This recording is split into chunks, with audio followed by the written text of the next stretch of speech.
Mémoire de deux jeunes mariés. Balzac.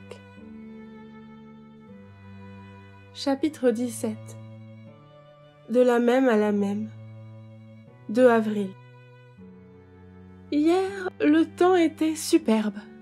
Je me suis mise en fille aimée et qui veut plaire. À ma prière, mon père m'a donné le plus joli attelage qu'il soit possible de voir à Paris. 2 chevaux gris pommelés et une calèche de la dernière élégance. J'essayais mon équipage. J'étais comme une fleur sous une ombrelle doublée de soie blanche. En montant l'avenue des Champs-Élysées, j'ai vu venir à moi mon abencerrage sur un cheval de la plus admirable beauté. Les hommes, qui maintenant sont presque tous de parfaits maquignons, s'arrêtaient pour le voir, pour l'examiner. Il m'a salué, et je lui ai fait un signe amical d'encouragement. Il a modéré le pas de son cheval, et j'ai pu lui dire « Vous ne trouverez pas mauvais, monsieur le baron, que je vous ai redemandé ma lettre. Elle vous était inutile. Vous avez déjà dépassé ce programme, ai-je ajouté à voix basse. Vous avez un cheval qui vous fait bien remarquer, lui ai-je dit.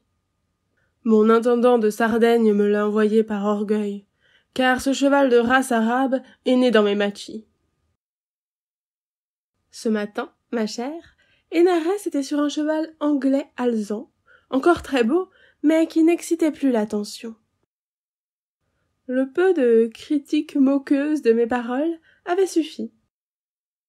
Il m'a salué, et je lui ai répondu par une légère inclination de tête. Le duc d'Angoulême a fait acheter le cheval de Macumer.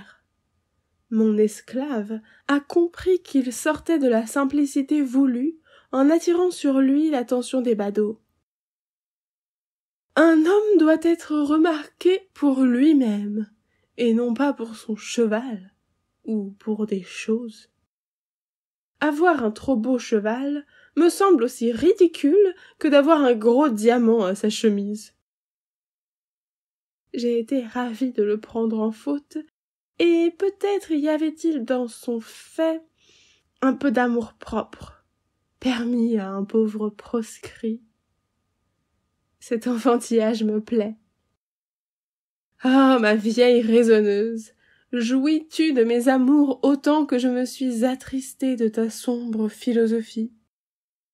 Cher Philippe II en jupon, te promènes-tu bien dans ma calèche?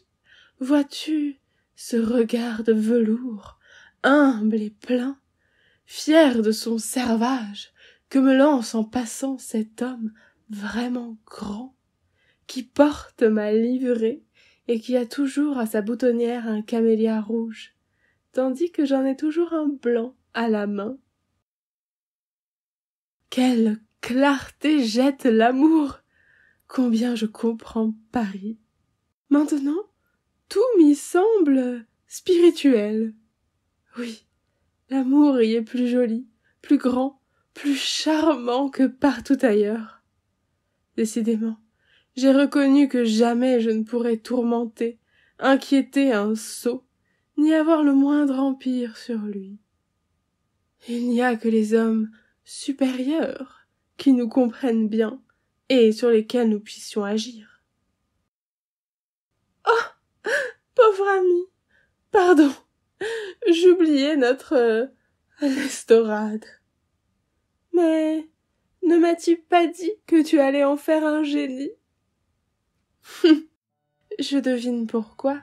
Tu l'élèves à la brochette pour être comprise un jour.